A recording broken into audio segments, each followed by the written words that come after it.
Hello and welcome everyone to a new video on your channel, Mr. Tech Tips. Before watching the video, don't forget to subscribe to our channel and don't forget also to like this video. In today's video, I will show you how to make custom stickers for WhatsApp without any app. So to do this, you just need to go to your WhatsApp, open it, and open the conversation where you want to send the sticker.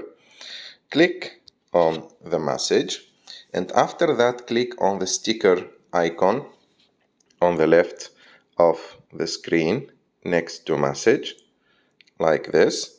And as you can see, you will have multiple options here. You will have the emoji, the GIF, the avatar, and everything. You need to choose the sticker. And as you can see, on the top, we have like the word create. You have to just click on it. And after that, you have to choose any picture that you want to use to create your sticker. For example, I will choose this one. Just click on it. And just in a few seconds, WhatsApp prepared your sticker and you can just send that sticker like that.